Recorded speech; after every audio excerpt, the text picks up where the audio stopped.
في هذه الآية دليل على أن تعلق القلب بالأسباب في الرزق جائز. Important. That this ayah shows, because the believers, when this rule came down, they wondered, how are we going to make trade? How are we going to do trade if they're not allowed to enter our city? And Allah did not rebuke them for being worried, or for their heart being attached to the asbab. Okay? What are asbab? Allah creates, but He always creates with a means. So if I want to be satisfied, if I want my headache to go away, I believe Allah can make my headache go away. But the way we live, God commands us to take a means. He's not going to simply create a cure in my head. I have to take a means. Okay? He could, but the way that He created the world, His will comes down through something. So what does that come through? Through Excedrin. Okay?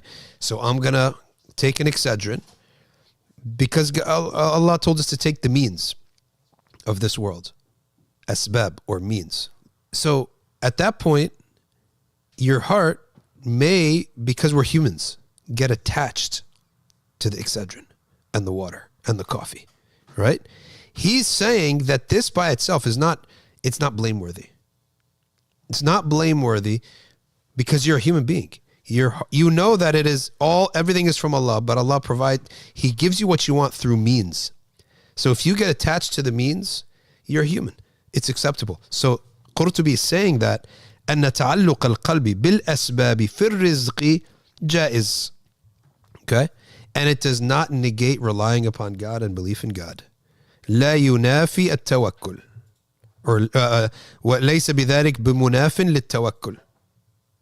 لا ينفي التوكل وإن كان الرزق مقدرا وأمر الله وقسمه مفعولا وأمره وقسمه مفعولا ولكنه علقه بالأسباب حكمة. Allah has connected His will to different things in the world out of a wisdom. You as a human being will get attached to those means. It's a means to an end. You know that God is the source, but you still, as a human being, will get a little bit attached and worried when you see the means going away. No problem. Okay?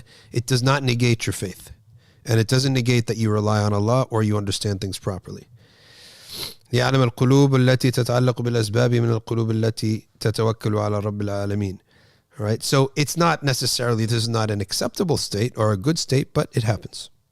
And He didn't blame them when they feared the loss of their wealth, because non-Muslim believers now cannot enter the sacred precinct.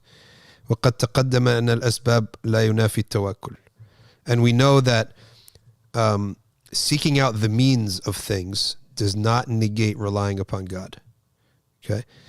We totally believe, who's going to keep me safe on the road? Allah.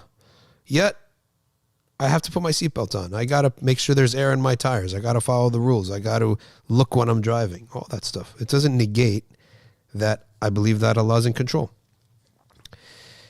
قال صلى الله عليه وسلم لو توكلتم على الله حق توكله لرزقكم كما يرزق الطير تغدو خماصا وتروح بطانا. Okay, the Prophet, peace be upon him, said, if you truly relied on Allah, then He would give you sustenance the way He gives birds sustenance. It wakes up in the morning with nothing, no wealth. And every night it goes back home with its stomach full. Okay. So, but the point being here is that true reliance upon Allah, but waking up early to go to work and striving hard and thinking and planning does not negate reliance upon God. Let's stop here. We can pick up later. There's nothing better than living our lives reading these holy books and then worshiping Allah, but then also, as I said, ilm, suluk, da'wah. Da'wah, to me, in my belief, there's three parts. Da'wah number one is advocacy, relief, and spreading the message. Our spreading the message, it literally, in my view, it means nothing. Our spreading the message means zero, zip, zilch, if we have no leg, no foot in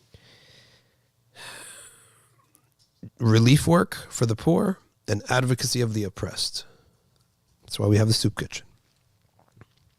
Where is this staff from? This is a gift from Egypt.